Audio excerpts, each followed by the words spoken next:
menghadapi kesukaran besar dan kehancuran atas Yerusalem, rumah Tuhan, Nehemia memilih untuk merendahkan diri di hadapan Tuhan. Nehemia menangis dengan air mata rohani karena keprihatinan yang mendalam sebagai respon kesedihan hati Allah.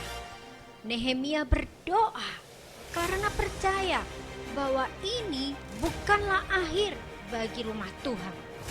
Merendahkan diri, meresponi hati Tuhan, berdoa, disitulah perubahan ajaib dimulai.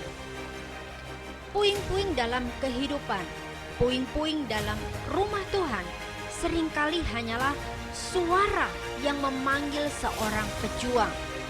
Seorang pahlawan iman selalu dilahirkan dalam kesulitan dan melalui api. Masa-masa sulit hanyalah penggerak dan pengguncang dari surga bagi umatnya untuk bangkit meresponi panggilannya. Anda adalah Nehemia di zaman ini yang dapat membangun kembali reruntuhan apapun. Tidak akan ada kemunduran yang permanen atau kekalahan yang sifatnya abadi dalam diri kita. Karena kita telah ditentukan untuk menghadapi tantangan sebagai pemenang. Mari ambil situasi hari ini sebagai tugas yang diberikan oleh Tuhan. Setiap kemunduran yang terjadi dapat diubah menjadi persiapan kepada sesuatu yang jauh lebih besar di masa depan.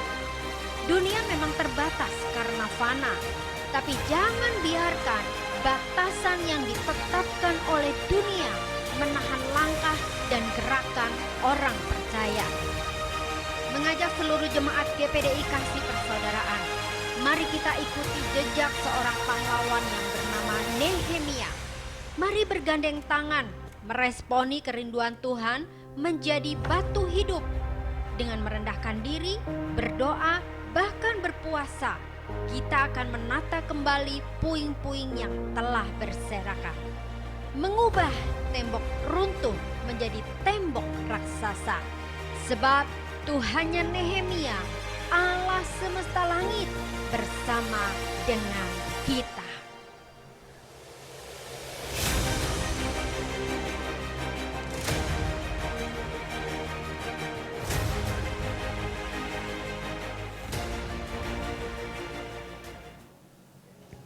Shalom Bapak Ibu Saudara, saya percaya kita semua dalam pemeliharaan dan perlindungan Tuhan Yesus Kristus. Tiba saatnya kita beribadah lagi, bersama kita memberikan persembahan pujian terbaik untuk Tuhan kita.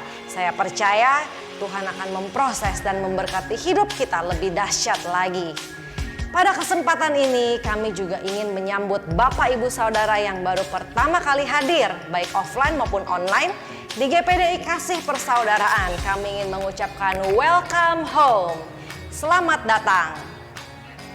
Bagi kami, gereja bukan sekedar gedung, tetapi sebuah komunitas orang percaya di mana kita semua terhubung dalam komunitas keluarga Allah.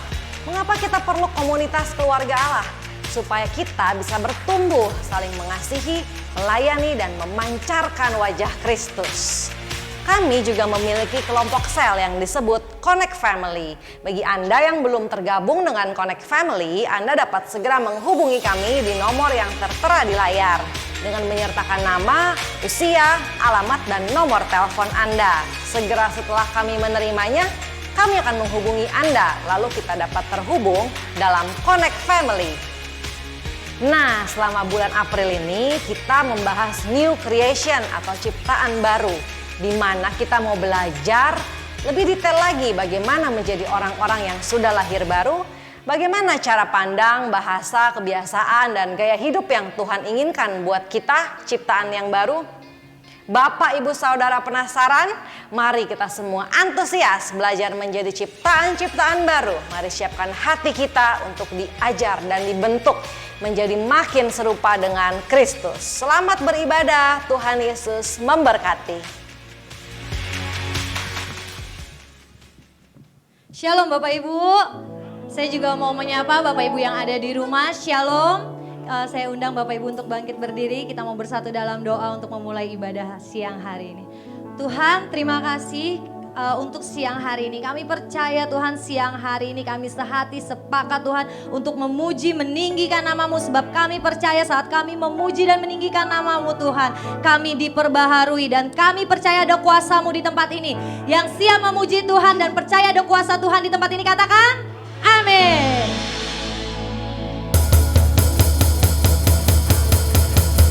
Tuhan memberiku kegirangan dan sukacita melimpah, minyak yang baru dicurahkan, haleluya ku bersorak. Kita mau sama-sama menerima janjinya Allah. Kita mau bersukacita buat Tuhan kita.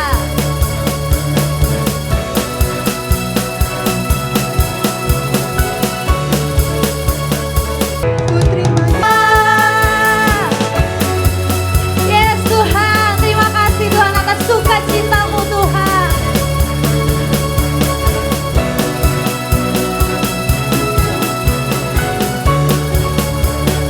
Kegirangan dan sukacita melimpah, minyak yang baru dicurahkan, haleluya ku bersorak. Tuhan memberiku kegirangan dan sukacita melimpah, minyak yang baru dicurahkan, haleluya ku bersorak, haleluya ku bersorak, haleluya sekali lagi, haleluya ku bersorak. Beri kemuliaan buat Tuhan.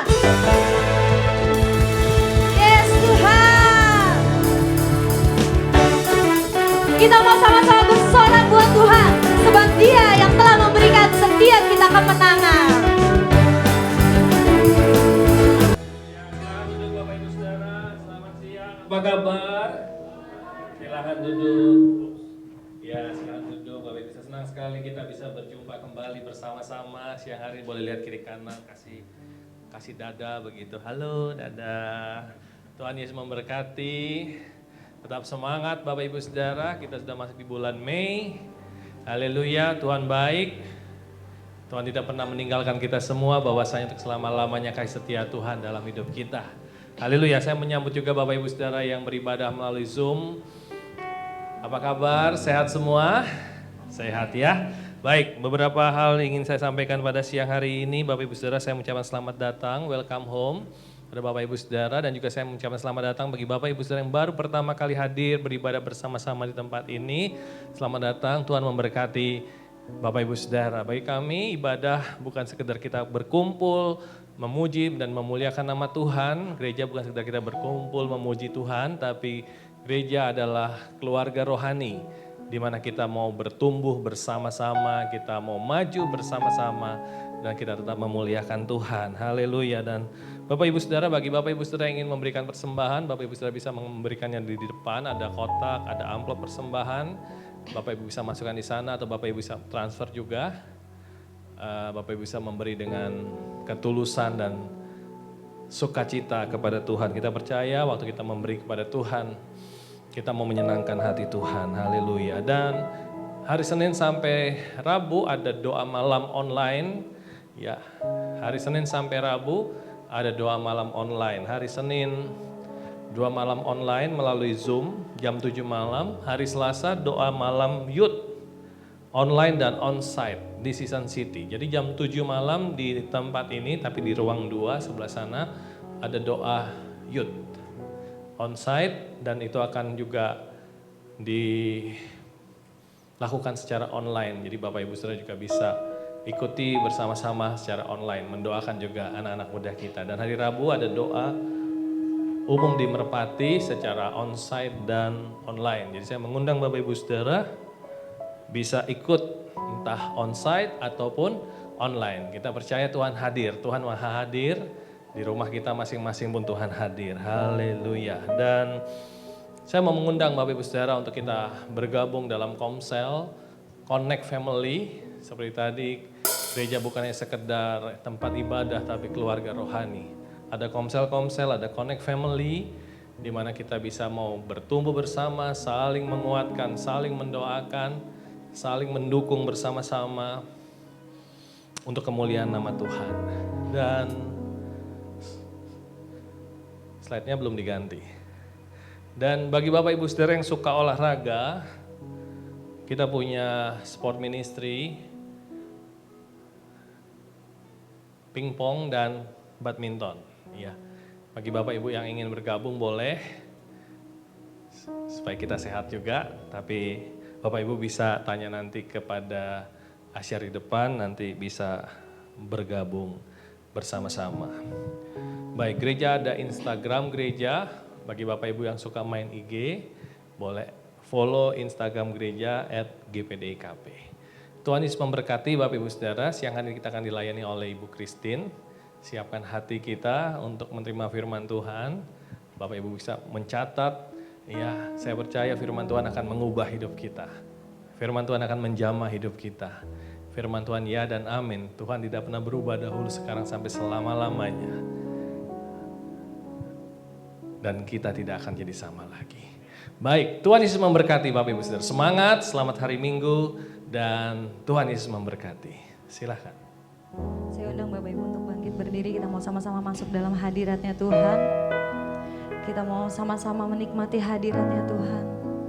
Sebab hari ini Tuhan ingin menjadikan kita baru. Tuhan mau memberikan hati yang baru, hidup yang baru, hidup yang siap dibentuk, hati yang siap dibentuk. Yes Tuhan.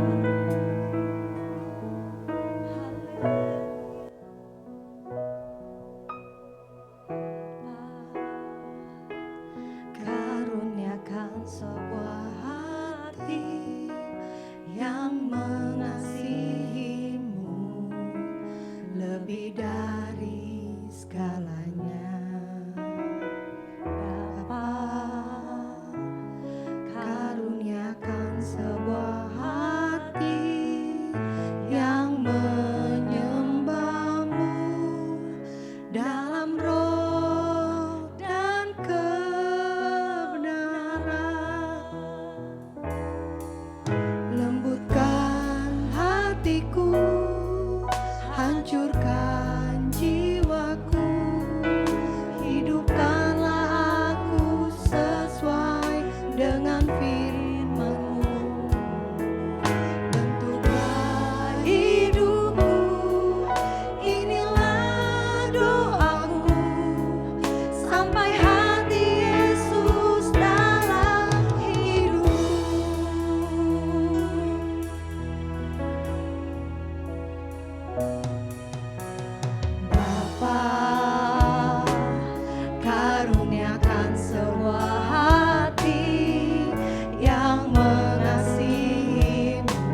hadapan Tuhan. Yes Tuhan, ini doa kami Tuhan. Sampai hati Yesus dalam hidupku. Lembutkan hati kami, hancurkan Jiwaku biar kami serupa denganmu Tuhan. sesuai dengan firman-Mu. Hidupku, inilah doaku. Sampai hati Yesus dalam hidupku. Lembutkan hati kami, hancurkan jiwaku. Sesuai dengan firman-Mu. Bentuklah hidupku, inilah doaku. Sampai hati Yesus dalam hidupku. Sampai hati Yesus.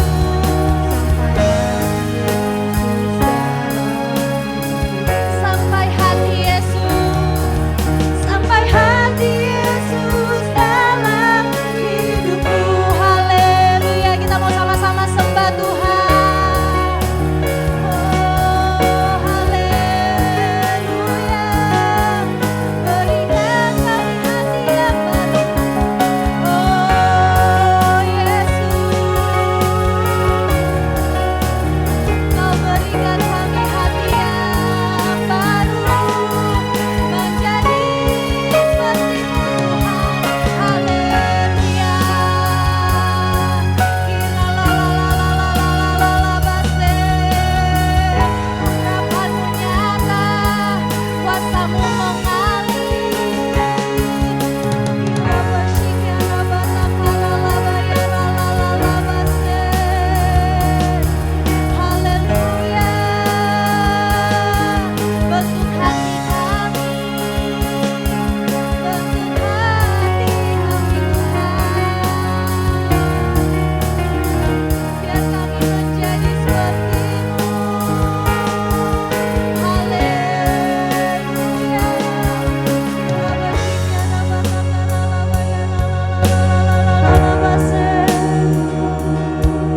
Kira-bashikara-bata-kara-la-la-la-la-la-base.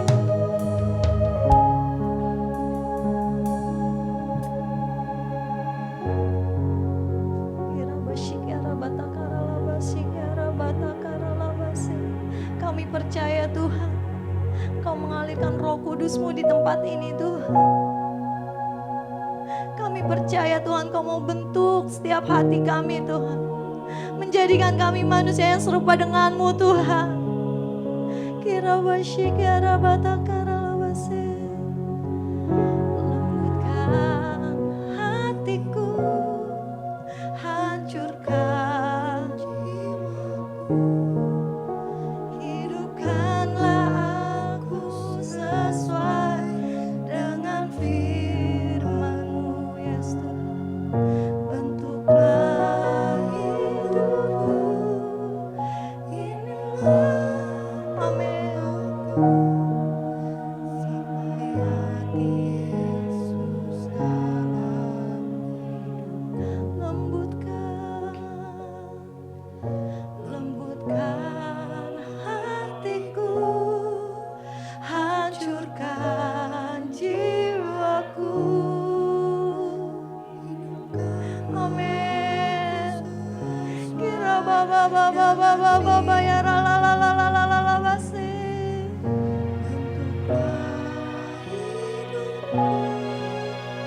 Inilah doaku. Sampai hati Yesus dalam hidupku. Sampai hati Yesus.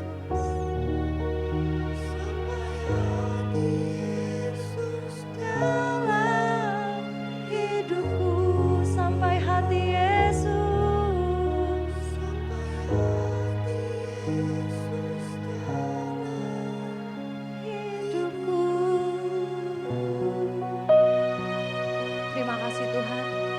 siang hari ini roh-Mu bekerja di tengah-tengah kami Tuhan.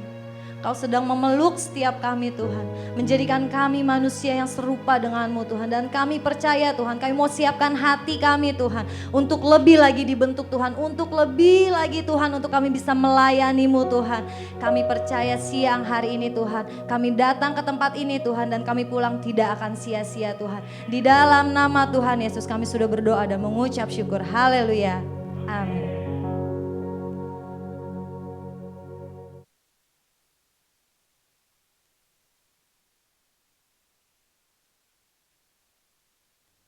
Tes 1, 2, 3. Ya. Selamat siang Bapak Ibu yang dikasihi Tuhan. Senang berjumpa kembali, tidak terasa ya di tahun 2021 ini kita sudah masuk ke bulan kelima, bulan Mei. Dan masih dalam perjalanan Nehemia Bapak Ibu. Siapa yang ingat di bulan lalu kita membahas pintu gerbang apa? Ikan, betul? Seperti yang pernah saya jelaskan Bapak Ibu, kita memang di tahun ini kita berjalan seperti Nehemia berjalan, tetapi bukan berarti kita sedang mempelajari kitab Nehemia secara eksposisi. Jadi apa sih dimaksud eksposisi? Mempelajari kitab Nehemia secara eksposisi itu artinya kita mengulas nih, hari ini minggu ini pasal 1 mungkin, nanti minggu depan pasal 2, minggu depan pasal 3 itu namanya membahas secara eksposisi. Nah bukan itu yang sedang kita kerjakan, tetapi kita sedang bergerak seperti Nehemia bergerak. Bagaimana Nehemia bergerak ketika dia membangun kembali Yerusalem, rumah Allah yang telah roboh, dia memperbaiki pintu gerbang demi pintu gerbang. Dan masing-masing pintu gerbang itu memiliki makna rohani. Dan bulan ini Bapak Ibu di bulan yang kelima, dari Nehemia 3 ayat 6, setelah membangun pintu gerbang ikan, Nehemia membangun pintu gerbang lama. Bulan ini kita memiliki topik A New Creation atau bahasa Indonesianya menjadi ciptaan baru, diambil dari 2 Korintus 5 ayat 17. Kenapa? Karena makna dari pintu gerbang lama adalah kita menjadi ciptaan baru dan kita meninggalkan manusia lama kita. Nah, sebelum masuk ke dalam pembelajaran firman Tuhan, Bapak Ibu supaya nggak tegang, saya punya sedikit tebakan. Apakah Bapak Ibu tahu, ini sudah slide ya. Apakah Bapak Ibu tahu kira-kira ini foto siapa? 1, 2, 3 yang tahu boleh cepat menjawab.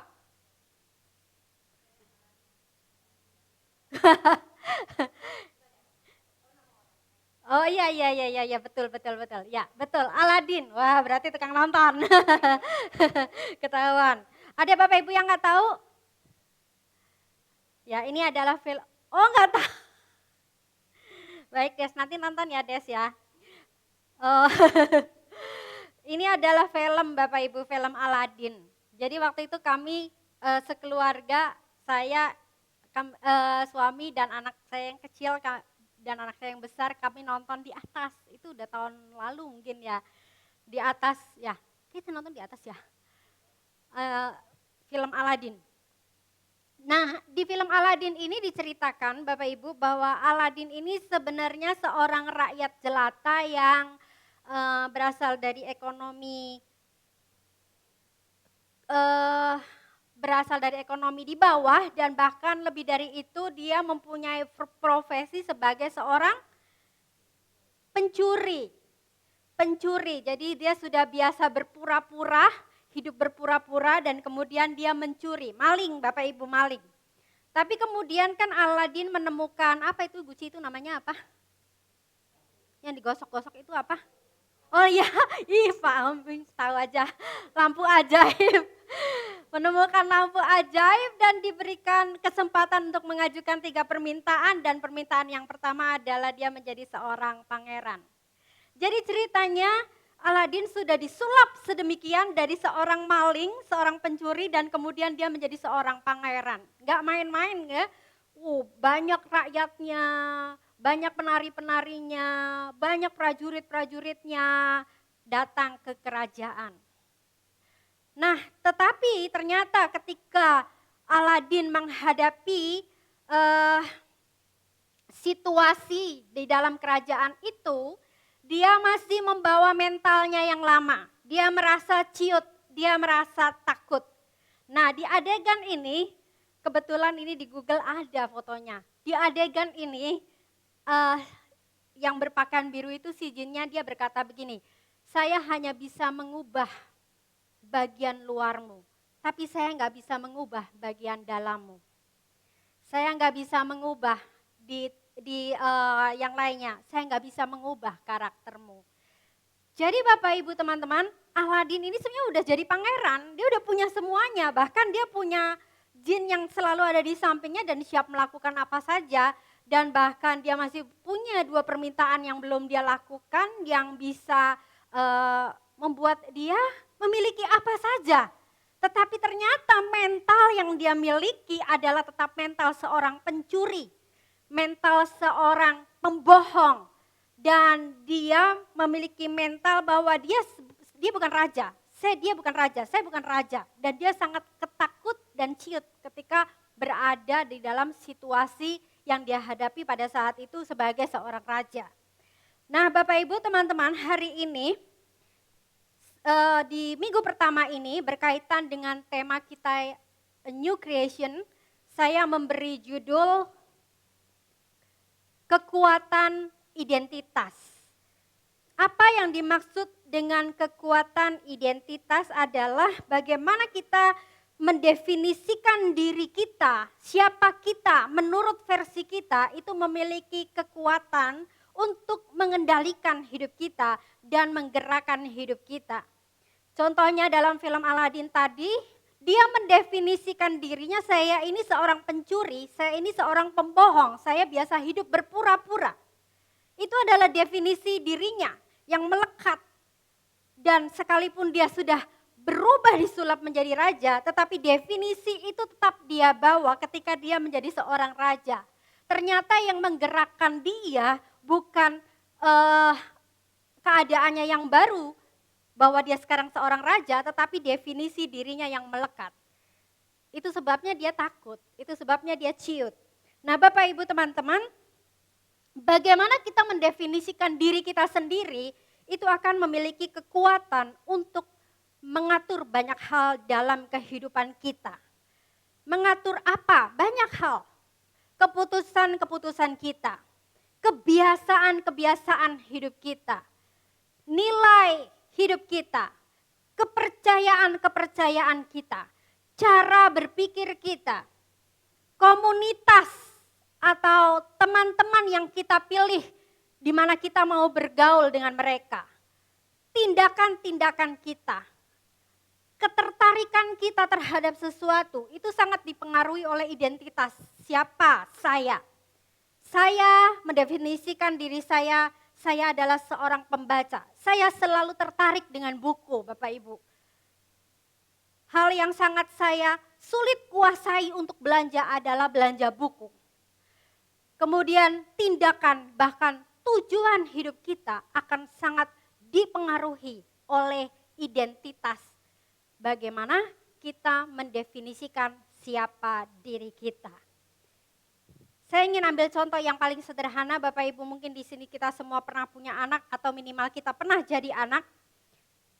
Ada seorang anak yang mendefinisikan bahwa saya ini payah kalau matematika. Atau mungkin Bapak Ibu pernah ngalami, saya ini payah kalau matematika. Saya ini payah kalau bahasa Inggris misalnya. Saya ini payah kalau bahasa Inggris.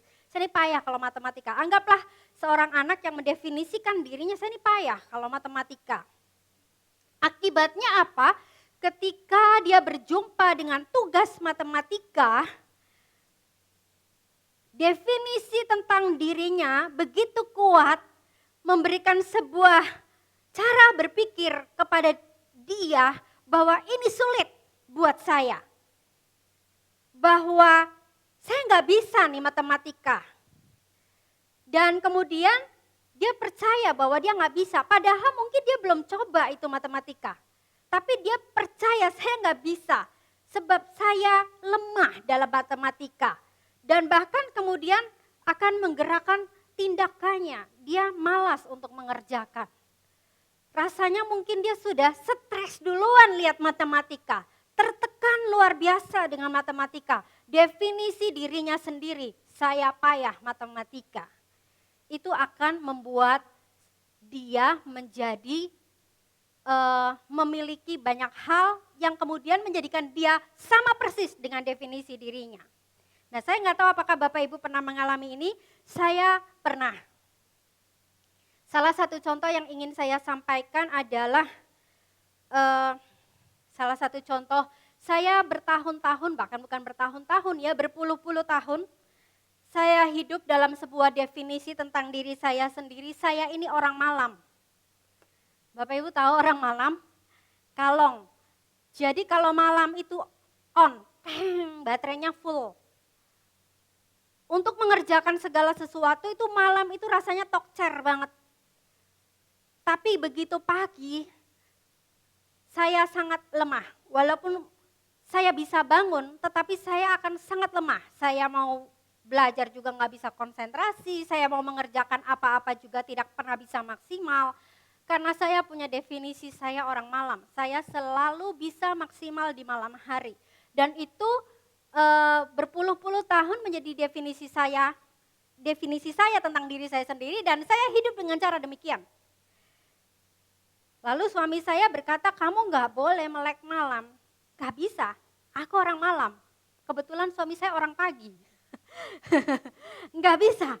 Itu terus bertentangan terus Bapak Ibu. Nggak bisa, jangan paksa saya jadi seperti kamu. Kamu memang orang pagi, saya orang malam. Terus suami saya bilang nggak bisa. Katanya seluruh organ tubuh malam itu harus beristirahat. Kalau seperti ini nanti kamu nggak sehat katanya. Nggak bisa. Dan itu terus nggak bisa. Sampai satu hari saya lupa gara-gara apa. Saya memutuskan untuk berjuang merubah bahwa saya bisa tidur di malam hari dan saya bisa bekerja di pagi atau siang hari. Singkat cerita Bapak Ibu itu belum lama kayaknya baru tahun ini atau mungkin saya bisa Bapak Ibu. Jam 9, jam 10 ngantuk itu saya berhasil. Biasanya nggak pernah berhasil jam 9, jam 10 ngantuk Bapak Ibu. Berhasil, jadi akhirnya kami sama-sama ngantuk jam 9, jam 10. Kalau biasanya suami saya sudah sampai ke pulau seberang, saya masih on, seperti itu. Dan dari situ saya sadar sebetulnya bisa atau tidak itu tergantung bagaimana kita mendefinisikan diri kita sendiri. Lalu kemudian anak saya yang besar, biasa kan anak zaman now kan begitu ya, malam melek, pagi bangunnya lebih siang. Saya nyampein hal yang sama. Saya bilang gini, kalau ini diterusin nanti waktu kerja kamu akan susah. Kenapa? Karena kamu melek di malam hari. Waktu bekerja di kantor, seluruh tubuh ini lelah. Jadi kamu gak akan maksimal di kantor. Dia bilang, gak bisa Mi, aku orang malam. Gak bisa Mi, aku orang malam, aku onnya malam. Dan saya bilang, bisa Mami buktinya. Itu hanya sejauh bagaimana kamu mendefinisikan tentang diri kamu sendiri. Nah karena punya bukti, akhirnya ya itu bukan satu kali percakapan Bapak Ibu, terus ada prosesnya. Saya bilang gak boleh begini, gak bisa Mi, bisa. Mami udah coba, berpuluh-puluh tahun Mami hidup dalam definisi Mami sendiri, ternyata bisa.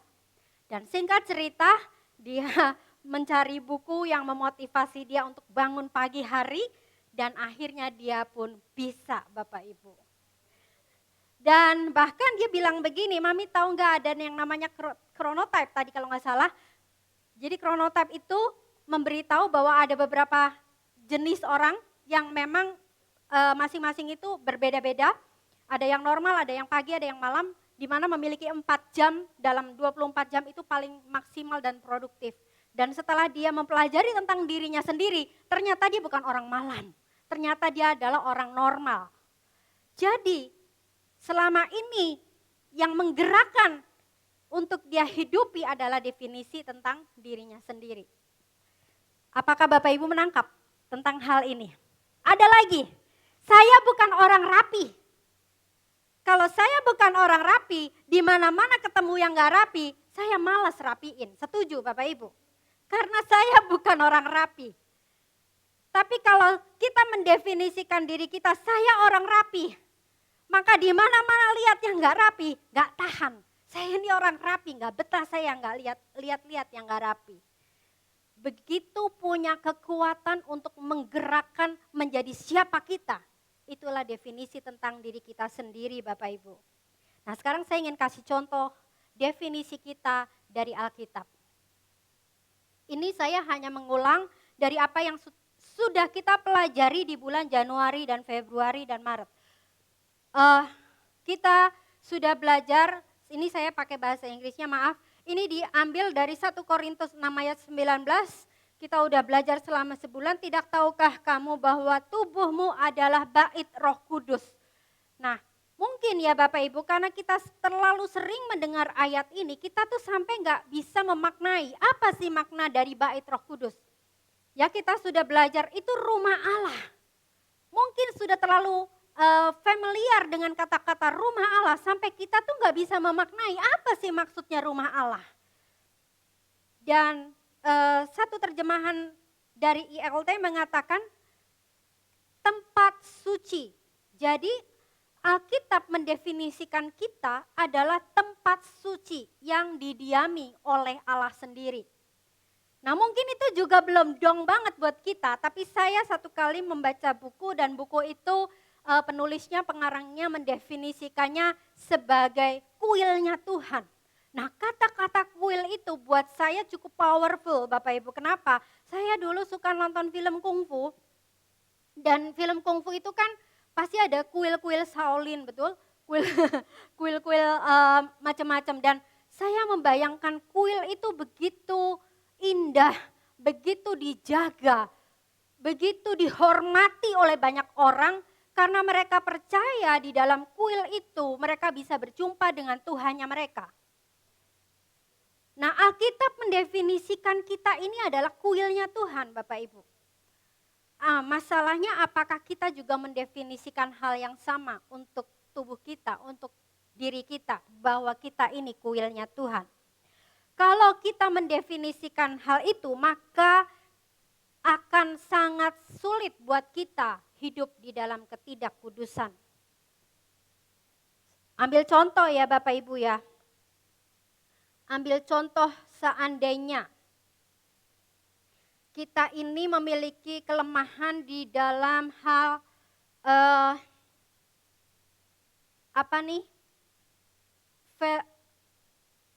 video pornografi. Video pornografi. Kalau identitas kuil Allah itu tidak melekat atau rumah Tuhan atau tempat sucinya Tuhan itu tidak melekat, maka akan sangat mudah kita jatuh di dalam dosa pornografi. Tapi kalau identitas kita sebagai tempat suci di mana Allah tinggal itu melekat, maka waktu kita mulai pegang HP dan ting, ada notifikasi nih, video porno, kita ingat tentang definisi diri kita. Berarti kalau saya buka video ini, saya sedang mempertontonkan hal yang menjijikan ini kepada Allah yang tinggal di dalam saya. Kalau kita punya definisi yang begitu kuat tentang diri kita, maka kita nggak akan sanggup melakukannya. Karena kita tahu kita sedang membuat Tuhan berduka. Kita tidak akan membawa hidup kita ke dalam sesuatu hal apapun bentuknya, tidak selalu pornografi. Ketidakkudusan itu banyak Bapak Ibu. Ketika mulut kita berkata hal-hal yang salah itu juga tidak kudus. Ketika tindakan-tindakan kita berbuat tidak jujur, tidak memiliki integritas, itu pun kita sedang berbuat tidak kudus. Mengapa orang percaya terus berbuat dosa? Karena identitas sebagai bait Allah, tempat tinggal roh Tuhan itu tidak melekat. Tetapi kalau melekat, maka dimanapun kita berada, saya adalah bait Tuhan. Saya adalah tempat sucinya Tuhan. Kita pergi ke kantor, saya adalah tempat sucinya Tuhan. Saya tidak mungkin melakukan hal-hal yang tidak suci. Dimanapun kita berada, di kamar kita sendirian, saya adalah tempat sucinya Tuhan. Saya tidak mungkin melakukan hal-hal yang najis. Karena identitas itu memiliki kekuatan Bapak Ibu. Jadi kenapa orang percaya masih tinggal berkubang di dalam dosa? Karena dia lupa akan identitasnya. Lanjut ya, satu contoh lagi Bapak Ibu. Ini yang sudah kita bahas. Identitas Alkitab mengatakan bahwa kita ini adalah rumah doa. Di dalam Yesaya 56 ayat 7, Tuhan berkata, dan mereka akan kubawa ke gunungku yang kudus dan akan kuberi kesukaan di rumah doaku. Aku akan berkenan kepada korban-korban bakaran dan korban-korban sembelihan mereka yang dipersembahkan di atas mezbahku, sebab rumahku akan disebut sebagai rumah doa bagi segala bangsa. Ternyata sebagai bait Allah, sebagai rumah Tuhan, kita ini Alkitab katakan bahwa definisi kita ini sebagai rumah Tuhan adalah rumah doa segala bangsa. Bahkan kita sudah belajar bahwa definisi rumah doa ini adalah ekspektasi Tuhan buat kita. Mengapa Tuhan Yesus begitu marah ketika melihat bait Allah dipakai untuk berjualan? Karena itu tidak sesuai dengan ekspektasinya Tuhan. Karena Tuhan mendefinisikan rumahnya adalah sebagai rumah doa, tetapi justru dijadikan sarang penyamun. Tuhan marah bukan karena dia emosional, Tuhan marah karena tidak sesuai dengan ekspektasinya. Nah Bapak Ibu teman-teman, bagi kita doa adalah hal yang berat. Kenapa? Karena kita tidak memiliki identitas rumah doa. Jika kita tidak memiliki identitas bahwa saya adalah rumah doa, maka doa adalah hal yang kewajiban yang sangat berat bagi hidup kita. Doa adalah kewajiban yang sangat membosankan bagi hidup kita. Hanya orang yang memiliki identitas bahwa saya adalah rumah doa, maka doa dia lakukan bukan karena kewajiban, tetapi itu karena identitas saya. Apakah Bapak Ibu menangkap sampai di sini? Jadi Bapak Ibu, kemampuan kita melakukan firman Tuhan menurut saya sangat dipengaruhi oleh identitas diri kita. Jebakan identitas adalah ketika kita mencoba mendefinisikan diri kita berdasarkan hasil yang kita capai. Dampaknya apa? Dampaknya identitas kita akan menjadi identitas yang salah. Hasilnya adalah hasil yang sementara. Saya mau kasih contoh. Tadi ada Andi ya. Andi aja ya Andi. Boleh ya buat contoh ya. Andi ini anak saya Bapak Ibu. Andi, kesini Andi. Cepetan atuh. Kamu ini lelet banget sih. Bapak Ibu, saya sedang menempelkan ke anak saya identitas lelet. Lari, masih muda, laki-laki. Katanya PR-nya belum dibikin ya? Males luar biasa, jadi kamu ngapain aja? Dasar ya, kamu tuh males, kapan sih gak males? Bapak Ibu, saya sedang menempelkan identitas kedua buat anak saya, malas. Terus ini kamarnya semua berantakan ya. Saya bilang, kamu tuh jadi anak ya, berantakan terus. Berantakan. Jadi saya sedang menempelkan, saya sedang membuat identitas tentang anak saya bahwa dia seorang lelet, seorang malas, dan seorang berantakan Bapak Ibu. Cepetan rapiin, dirapiin gak Bapak Ibu? Rapiin dong, kalau enggak gak dikasih makan. Wah, ini kelewatan kelas kakap kalau gak mau. Dirapiin lah, takut sama papi maminya kalau enggak dikasih makan, betul? Akhirnya dia rapikan Bapak Ibu. Bikin gak PR-nya? Bikin, takut. Kemudian apalagi tadi? Lelet. Dia bisa bikin PR-nya, dia rapiin, males-malesan. Males kamu ya, rapiin aja begitu. Kita terus ngomel Bapak Ibu, kita terus tempelin identitas tentang anak kita. Malas kamu ya, berantakan kamu ya, lelet kamu ya. Padahal kan bukan itu hasil yang kita inginkan, betul? Kita inginnya dia jadi rapih, kita inginnya dia jadi cekatan, dan kita inginnya jadi rajin. Jadi Bapak Ibu, ketika dia rapikan, nah kalau rapi begini baru namanya kamu anak rapi. Artinya kita sedang mendefinisikan anak kita berdasarkan hasil pencapaiannya. Apakah itu bisa berhasil? Bisa, tetapi sifatnya sementara. Kenapa? Dia akan lakukan selama kita ngomelin. Tetapi ketika papa mamanya nggak ada, dimanapun dia berada, keluar dari rumahnya, di sekolah, di tempat pekerjaannya, di tempat teman-temannya, identitasnya ini akan terus melekat. Bahwa dia anak yang lelet, dia anak yang berantakan, dan dia anak yang malas. Dan identitas inilah yang akan menggerakkan hidup dia. Jadi Bapak Ibu, kalau kita mendefinisikan identitas berdasarkan hasil, maka pertama hasilnya sementara, kedua identitasnya adalah identitas yang salah. Terima kasih Andi. Bercanda ya Andi, kalau ada yang sama jangan tersinggung. Oke, boleh berikan surprise dong Bapak Ibu ya ampun. Buat Andi. Oke, lalu kemudian saya ambil contoh lagi Bapak Ibu ya. Saya ambil contoh lagi. Kalau seorang perokok Bapak Ibu, saya harus mengambil contoh secara detail supaya lebih jelas ya. Jadi kalau seandainya ada Bapak Ibu di antara kita atau mungkin Bapak Ibu yang online mendengar, jangan merasa saya sedang menghakimi atau menyinggung. Tetapi memang itulah firman Tuhan. Anggaplah saya seorang perokok tetapi saya ingin berhenti merokok.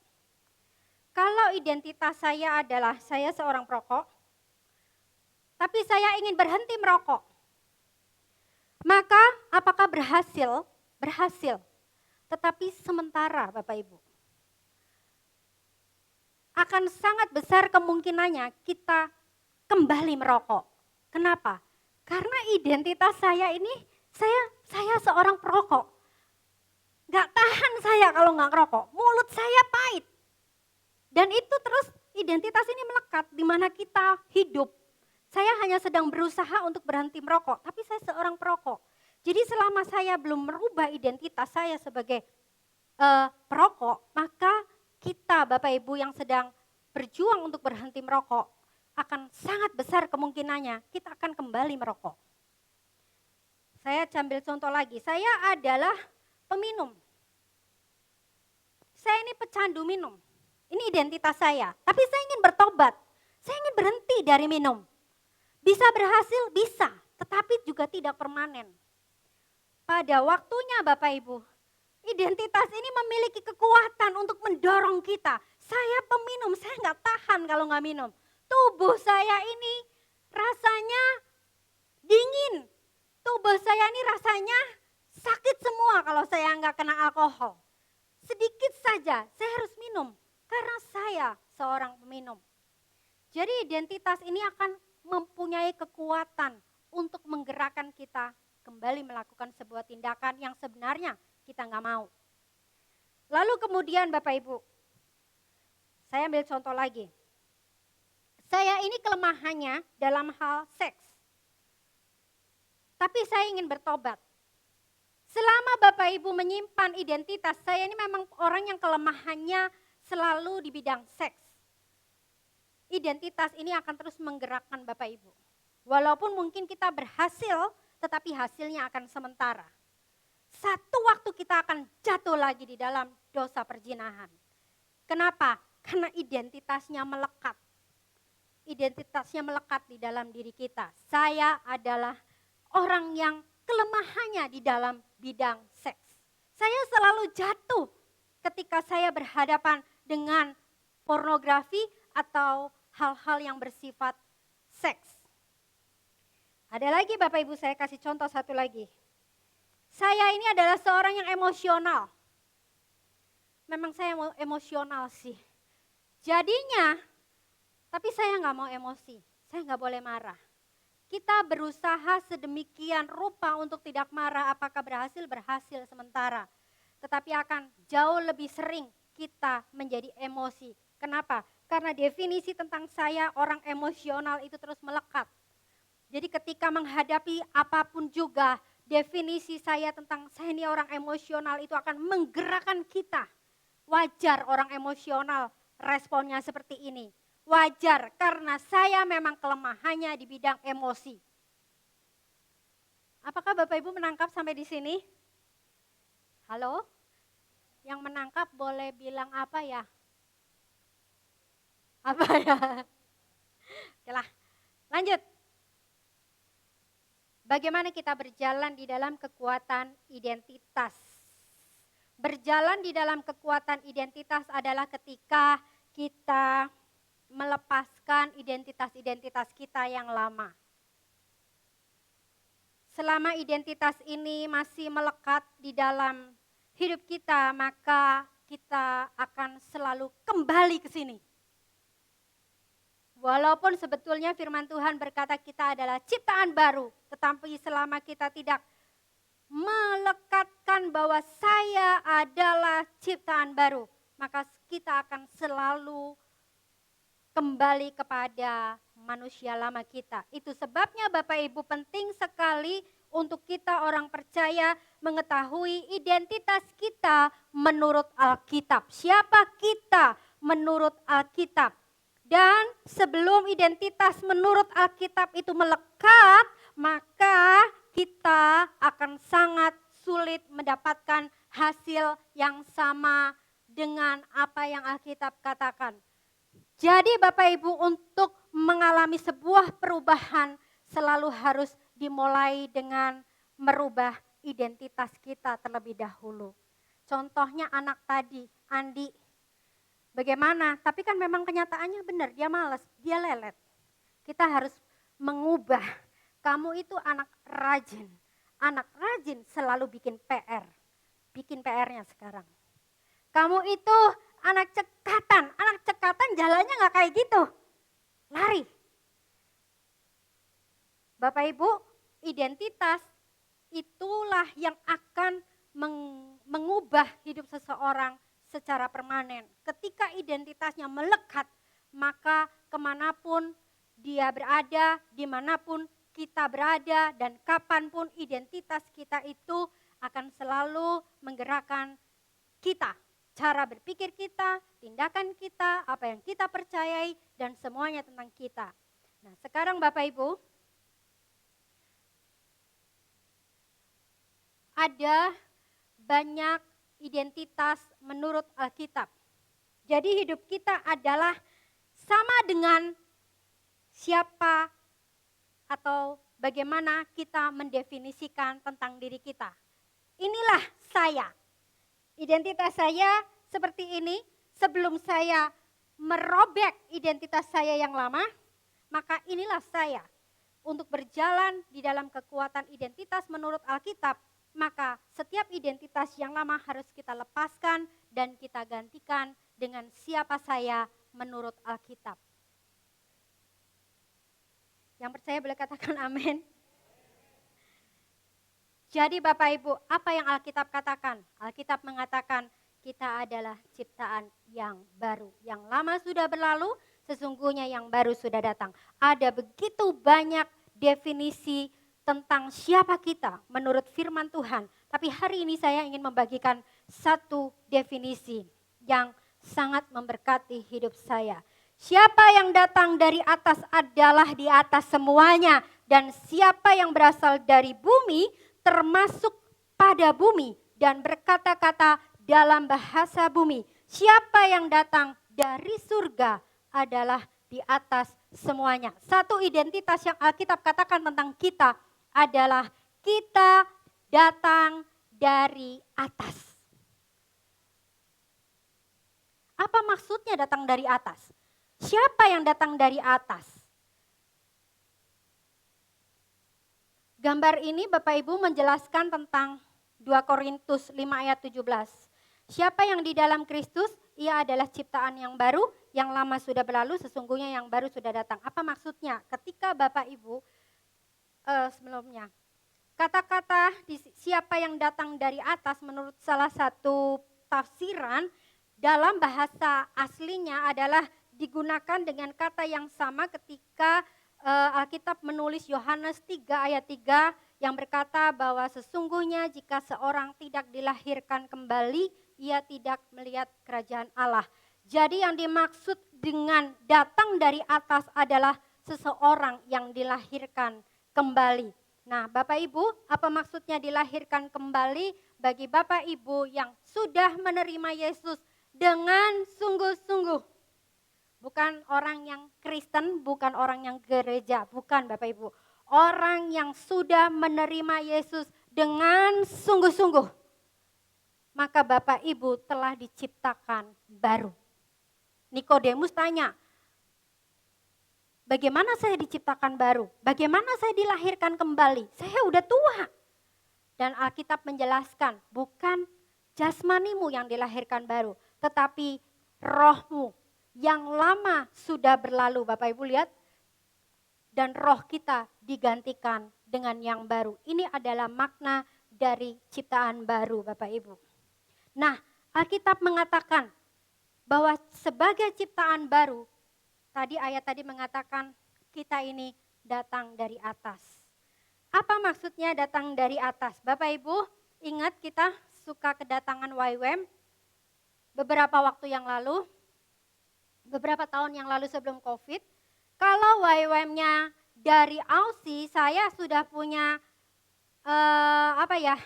bayangan nih. Orang-orangnya sekitar kayak begini model-modelnya, kemudian nanti stylenya kayak begini, makanan mereka kayak gini, gaya hidup mereka kayak gini, termasuk cara mandi mereka.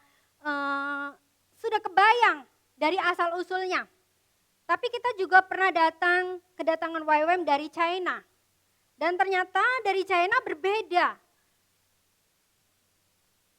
Dari cara budaya mereka, cara mereka makan, cara mereka segala-galanya berbeda.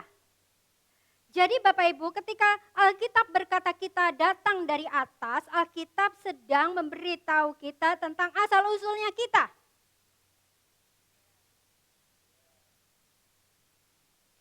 Asal-usulnya kita itu bicara tentang leluhurnya kita, keturunannya kita. Betul, secara jasmani leluhur kita adalah orang tua kita, kakek kita, nenek kita, tetapi secara rohani Alkitab mengatakan kita berasal dari atas. Dalam 1 Yohanes 4 ayat 4 berkata, kamu berasal dari Allah. Jadi Bapak Ibu, ketika Alkitab mendefinisikan kita datang dari atas, Dia sedang berbicara kepada kita, Tuhan sedang berbicara kepada kita bahwa kita bukan lagi berasal dari bumi. Kita bukan lagi warga negara bumi. Kita adalah warga negara kerajaan surga. Kita di bumi hanyalah seorang pendatang yang akan pulang kembali ke negara kita di surga. Kita di bumi adalah sementara. Alkitab berkata kita ini musafir. Kita bukan orang bumi selama-lamanya. Bapak Ibu, identitas ini yang akan menggerakkan dan menentukan kita, kita tertarik pada apa, bagaimana kita mempercayai sesuatu, bagaimana kita memiliki nilai-nilai dalam hidup kita, bagaimana saya harus memiliki kebiasaan dalam hidup saya, itu sangat ditentukan. Kalau kita memiliki identitas sebagai manusia bumi, maka segala sesuatu adalah berasal dari bumi. Kalau kita memiliki identitas bahwa kita berasal dari atas, maka kita akan mulai belajar berpikir. Bagaimana cara berpikir orang dari atas, bagaimana cara kebiasaan hidup manusia dari atas, dari surga. Alkitab menyebutkan bagaimana cara bertindak anak-anak Allah yang berasal dari atas. Bapak Ibu, semuanya itu akan dipengaruhi oleh siapa kita menurut definisi kita sendiri. Sebelum seseorang mendefinisikan dirinya sesuai dengan Alkitab bahwa dia berasal dari atas, maka cara berpikirnya sama dengan orang bumi, cara bicaranya sama dengan orang bumi, cara hidupnya sama dengan orang bumi, nilai-nilainya sama dengan orang bumi, kepercayaannya sama dengan orang bumi, dan semuanya nggak beda. Dan Alkitab mau bilang gini, kamu itu datang dari atas, bukan dari bumi. Artinya harus beda dengan yang dari bumi. Beda apanya? Beda semuanya. Halo? Beda semuanya. Seharusnya kita beda dari orang bumi. Kenapa beda? Karena kita di dalam Kristus, kita telah dilahirkan kembali dan kita datang dari atas.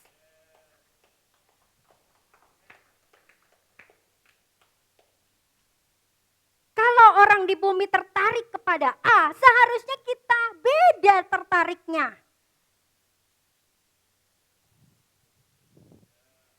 Kalau orang di bumi punya tujuan hidupnya A, seharusnya kita beda tujuan hidupnya. Sebab kita tahu bahwa saya berasal dari atas. Saya di bumi hanya sementara. Dan itu akan menentukan apa yang harus saya kerjakan di bumi. Dan itu akan menentukan siapa saya di bumi.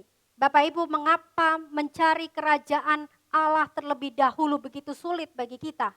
Karena kita lupa identitas kita, atau mungkin kita tidak tahu identitas kita, bahwa kita berasal dari atas. Kalau kita sadar bahwa kita berasal dari atas, maka cari dahulu kerajaan Allah. Itu bukan sebuah beban. Itu bukan sebuah kewajiban, tetapi itu adalah identitas kita. Kita nggak akan lagi mengutamakan hal-hal yang di bumi. Karena saya tahu, saya cuma lewat di bumi ini. Saya cuma lewat di bumi ini. Halo? Kita cuma lewat Bapak Ibu di bumi ini. Halo? Kalau Bapak Ibu yang hari ini di bumi lagi susah bilang, ini cuma lewat. Buat apa yang susah bikin kita hancur? Halo? Cuman lewat Bapak Ibu. Satu waktu kita akan pulang ke negara kita.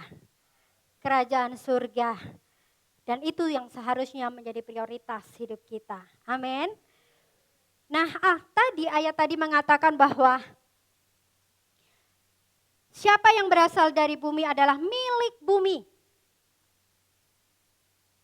Artinya kalau kita berasal dari atas Bapak Ibu, seharusnya kita bukan menjadi milik bumi. Dan mengatakan hal-hal yang ada di bumi. Kalau di dalam terjemahan baru, siapa yang datang dari bumi?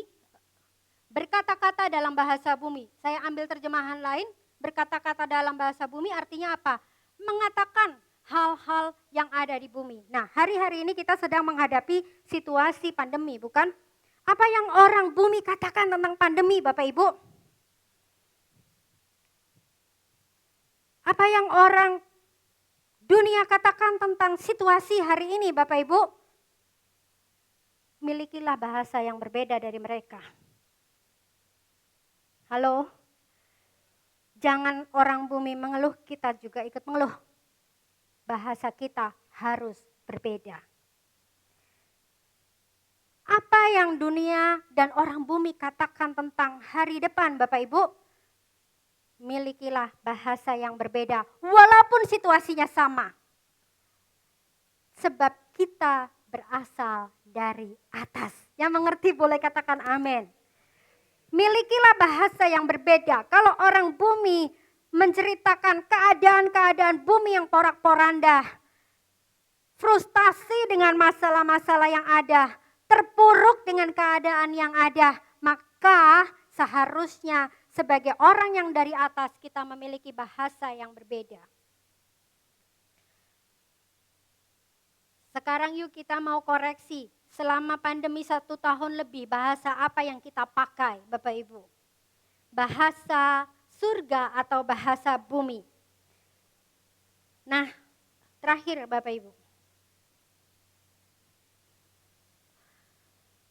Saya ingin memberikan kesaksian dan ini adalah sebagai contoh, sekaligus contoh.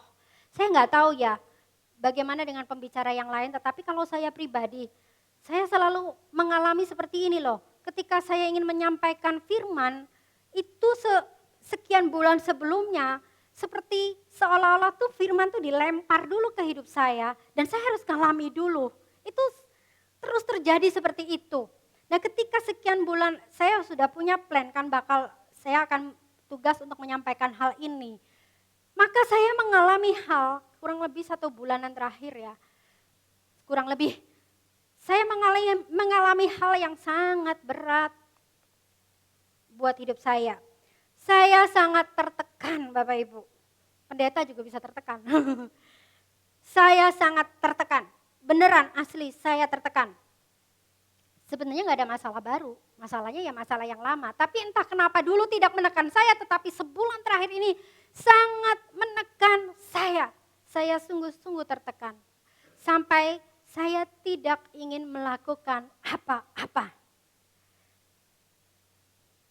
Dan saya bilang sama suami saya mau refreshing. Refreshing saya apa karena saya orang rumahan. Kalau bukan orang rumahan kan refreshingnya yuk kita pergi kemana, keluar kota, keluar negeri. Kalau saya orang rumahan. Jadi refreshingnya saya mau coba menanam hidroponik. Saya nanam tanaman, tumbuh sehari di foto, seru kan refreshing Bapak Ibu.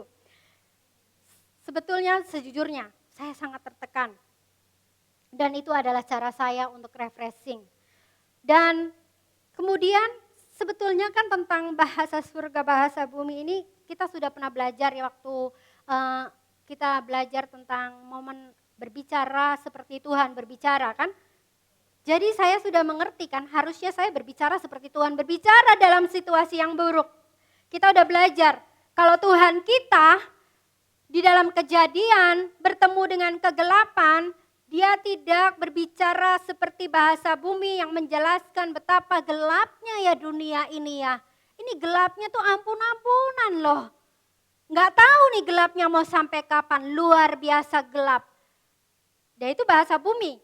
Tapi kita sudah belajar kan waktu itu bahwa bahasa Tuhan adalah di dalam kegelapan Tuhan berkata jadilah terang. Saya mau tanya berapa banyak Bapak Ibu yang selama mengalami pandemi ini melakukannya? Di dalam kegelapan yang Bapak Ibu hadapi apapun bentuknya, Bapak Ibu berkata, jadilah terang. Yang saya temukan, banyak orang tidak bisa melakukannya. Doanya, sebetulnya kan Tuhan ngajarin doa otoritas. Doa otoritas berarti apa? Kita berbicara kepada gunung, gunung pindah. Hei gunung, pindah kamu gitu kan. Tapi apakah kita mampu melakukannya? Enggak. Biasanya kita doanya gini, Tuhan aku percaya Engkau sanggup memindahkan gunung ini. Tapi kita pernah memerintahkan gunungnya pindah? Jarang saya menemukan orang yang doa berani. Dalam nama Yesus aku perintahkan gunung pindah. Kenapa kita jarang melakukannya? Kita enggak pede. Kita berasa kayaknya sok-sokan banget perintah-perintahin. Kenapa Bapak Ibu? Karena identitas dari atas tidak melekat dalam hidup kita. Waktu kita sadar saya dari atas, di atas semuanya. Artinya apa? Memang kita punya hak untuk ngomong sama yang di bawah. Termasuk masalah-masalah hidup kita. Nah Bapak Ibu lanjut ke cerita saya gak mampu melakukan itu. Serius, saya itu berdoa cuman bisa begini. Tuhan Roh Kudus tolong saya, Tuhan Roh Kudus tolong saya. Pagi, siang, malam cuman Tuhan Roh Kudus tolong saya, Tuhan Roh Kudus. Dan itu terus berminggu-minggu. Tuhan Roh Kudus tolong saya. Cuman begitu aja Bapak Ibu. Saya cuma Tuhan Roh Kudus tolong saya, Tuhan Roh Kudus tolong saya. Cuman begitu. Atau saya tertekan luar biasa. Dan kemudian Bapak Ibu, saya diingatkan tentang ayat ini. Saya tahu bahwa Tuhan sedang mengajari saya sebelum saya menyampaikan hari ini. Ingat identitas bahwa kamu berasal dari atas. Lalu seolah-olah saya merenung kalau saya di atas, saya punya masalah. Alkitab berkata gini, saya berasal dari atas. Kamu berasal dari atas. Berasal dari atas?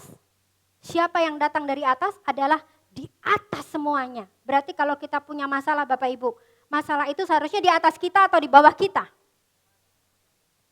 Kita berasal dari atas dan Alkitab berkata, orang yang datang dari atas, di atas semuanya. Berarti seandainya toh pun kita orang percaya diizinkan bertemu dengan masalah, maka masalah itu seharusnya ada di bawah kita.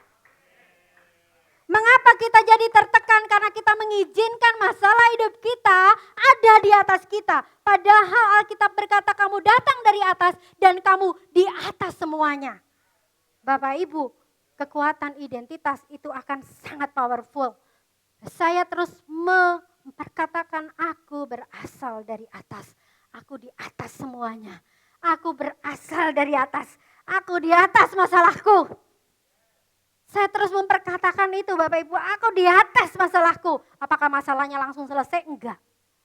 Tetapi secara pelan-pelan Bapak Ibu, itu mengubah hasil. Yang tadinya hasilnya saya adalah tertekan. Saya mulai mendapatkan kelegaan. Saya mencoba mengubah identitas. Ternyata waktu saya mencoba hasilnya dulu dengan bercocok tanam, tidak mengubah. Saya harus mengubah identitas saya terlebih dahulu. Maka hasil yang di luar itu akan mengikuti sesuai dengan identitas saya. Bapak Ibu, hasil apa yang Bapak Ibu inginkan? Hari ini, kalau hasilnya ingin sama seperti firman Tuhan, lepaskan semua identitas yang lama dan rekatkan identitas yang baru. Seperti apa yang Tuhan katakan tentang siapa kita. Identitas terakhir Bapak Ibu sebelum menutup firman Tuhan, pemenang. Roma 8 ayat 37, tetapi dalam semuanya itu kita lebih daripada orang-orang yang menang. Tim musik silakan. Orang-orang yang menang oleh Dia yang telah mengasihi kita. Jadi Alkitab berkata, Roma 8 ayat 37, identitas kita ini pemenang Bapak Ibu.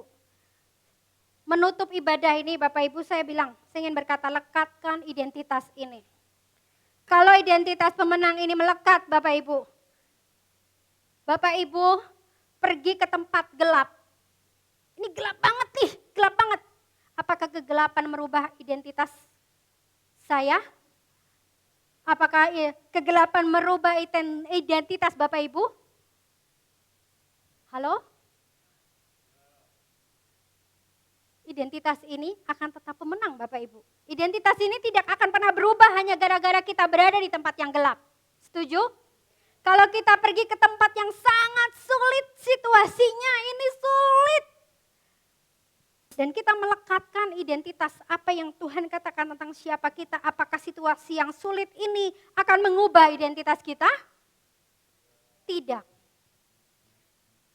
Kalau kita pergi ke tempat yang ini adalah tantangan terbesar saya, ini adalah kelemahan saya.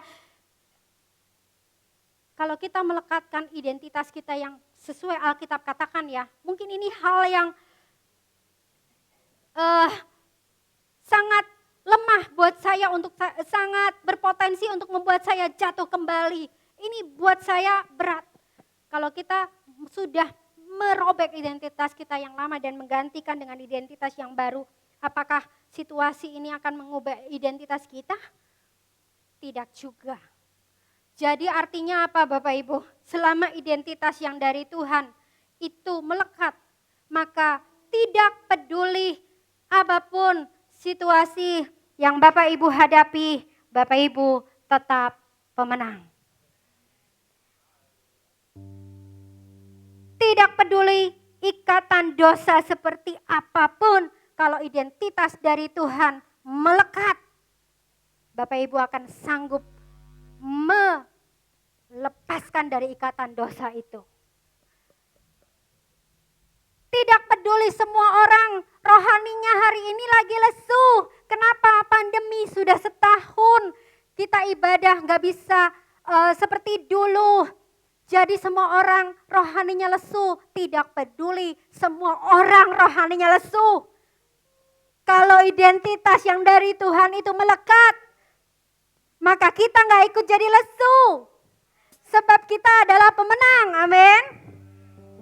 Jadi Bapak Ibu, siang hari ini lekatkan identitas dari Tuhan dan jangan pernah lepaskan. Jangan tinggalkan ini di sini Bapak Ibu. Nanti pulang dari ibadah, identitas yang lama. Aduh gue lemah, aduh aku lemah. Jangan tinggalkan Bapak Ibu. Kalau perlu nih tulis stiker ya, tempel di sini. Biar Bapak Ibu ingat kemana-mana. Saya udah niat tuh Bapak Ibu kemarin. Saya mau tulis saya datang dari atas, saya mau tempel di sini di rumah. Jangan lepaskan identitas kita karena ada kuasa, kekuatan di dalam identitas. Apalagi kalau identitas kita adalah identitas kerajaan Allah. Amin. Lebih dari pemenang dalam segala perkara. Iblis telah dikalahkan oleh kuasa darahnya. Jika Allah di pihak kita, siapa dapat melawan? Katakan, kita lebih dari pemenang. Saya mau berkata Bapak Ibu, hari ini perjuangan apa yang Bapak Ibu hadapi? Mungkin itu ikatan dosa. Saya mau katakan, bukan saya mau katakan, tapi firman Tuhan siang hari ini mengatakan, Bapak Ibu adalah pemenang. Mungkin itu adalah situasi yang sangat sulit, pergumulan yang sangat besar. Alkitab hari ini mengingatkan kita semua, Tuhan berfirman, jangan lupakan identitasmu, kamu berasal dari atas dan kamu di atas semuanya. Masalah tidak boleh menekan hidup kita, amin. Katakan, saya lebih dari pemenang. Lebih dari pemenang dalam segala perkara. Iblis telah dikalahkan oleh kuasa darahnya. Jika Allah di pihak kita, siapa dapat melawan? Katakan, saya lebih dari pemenang. Mari bangkit berdiri, lebih dari pemenang. Lebih dari pemenang dalam segala perkara. Perkara apapun Bapak Ibu. Iblis telah dikalahkan. Amin. Jika Allah di pihak kita, siapa dapat melawan? Katakan, saya lebih dari pemenang. Haleluya. Haleluya. Kibarkanlah panggilnya, Yesus Raja segala raja. Haleluya. Bangkitlah gerejanya, kita lebih. Saya berharap setelah Bapak Ibu mengetahui firman Tuhan bahwa kita datang dari atas, Bapak Ibu lebih memiliki makna dalam menaikkan pujian ini. Kalau dulu mungkin lebih dari pemenang, mana menangnya ya. Tapi hari ini kita mau percaya, saya datang dari atas. Saya di atas semuanya, saya lebih dari pemenang. Amin. Haleluya. Kibarkanlah panggilnya, Yesus Raja segala raja. Haleluya. Bangkitlah gerejanya, kita lebih dari pemenang. Haleluya. Haleluya. Kibarkanlah panjingnya, Yesus Raja segala raja. Haleluya. Bangkitlah gerejanya, kita lebih dari pemenang. Haleluya. Bapak Ibu Saudara sudah siap dengan roti dan anggur? Kita akan masuk dalam perjamuan kudus pada siang hari ini. Haleluya. Mari kita angkat roti dengan tangan kanan kita. Bapak Ibu bisa lihat ada ayatnya, boleh difoto. Ya, menjadi kekuatan dalam hidup kita. Kita dengar firman Tuhan, sebab apa yang telah kuteruskan kepadamu telah aku terima dari Tuhan, yaitu bahwa Tuhan Yesus pada malam waktu ia diserahkan mengambil roti, dan sesudah itu ia mengucap syukur atasnya, ia memecah-mecahkannya dan berkata, inilah tubuhku yang diserahkan bagi kamu, perbuatlah ini menjadi peringatan akan aku. Mari kita makan sama-sama di dalam nama Tuhan Yesus Kristus.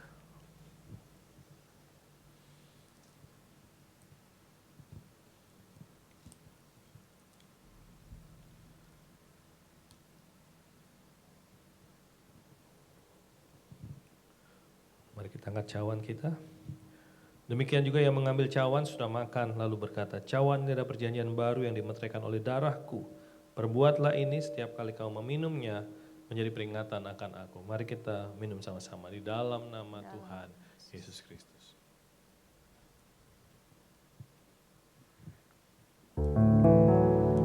Terima kasih Tuhan, terima kasih. Mari mengucap syukur kepada Tuhan. Terima kasih Tuhan. Terima kasih Tuhan. Di dalam Yesus kami adalah pemenang. Kami datang dari atas. Kami sudah dilahirkan baru. Kamilah ciptaan yang baru di dalam Engkau, yang lama sudah berlalu dan yang baru sudah datang. Terima kasih Tuhan. Berdoa biar setiap umat-umat-Mu menjadi pemenang-pemenang. Apapun yang mereka alami, kesulitan, tantangan, masalah, apapun, bahkan sakit, penyakit, kami keluar sebagai pemenang. Karena Yesus sudah menang. Terima kasih Tuhan, terima kasih Tuhan. Terima kasih Tuhan. Terima kasih Tuhan, Engkau baik dalam hidup kami.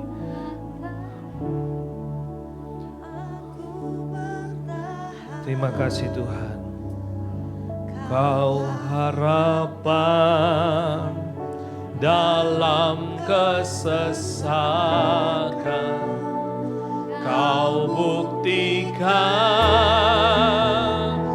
kesetiaan-Mu Tuhan. Engkau Allah Immanuel. Sekali lagi sama-sama. Kau kuatkan aku bertahan. Kau harapan dalam kesesakan. Kau buktikan kesetiaan Tuhan. Engkau Allah Immanuel. Terima kasih Tuhan. Berkati setiap umat-umat-Mu. Sepanjang minggu depan setiap tugas pekerjaan umat-umat-Mu diberkati oleh Tuhan, dijaga oleh Tuhan, dilindungi oleh Tuhan, dibuat berhasil oleh Tuhan di dalam nama Yesus. Dan seluruh umat-umat Tuhan mengalami kemenangan demi kemenangan. Pertolongan Tuhan, kasih karunia Tuhan cukup dalam hidup setiap umat-umat-Mu. Dan orang-orang akan melihat Tuhan Engkau ajaib. Sampai setiap lutut bertelut, setiap lidah mengaku bahwa Yesus adalah Tuhan. Terima kasih Tuhan. Dan siang hari ini Bapa, anugerahkanlah berkat yang terbaik daripada-Mu Bapa. Kasih sayang dan anak-Mu yang tunggal Yesus Kristus dan persekutuan dari Allah Roh Kudus menyertai hidup setiap umat-umat-Mu. Mulai siang hari sampai Maranatha, Tuhan Yesus datang kembali di awan-awan yang permai. Dalam nama Yesus kami berdoa. Kau kuatkan Aku bertahan, Kau harapan dalam kesesakan. Kau buktikan kesetiaan-Mu Tuhan. Engkau Allah Immanuel. Engkau Allah Immanuel. Engkau Allah Immanuel.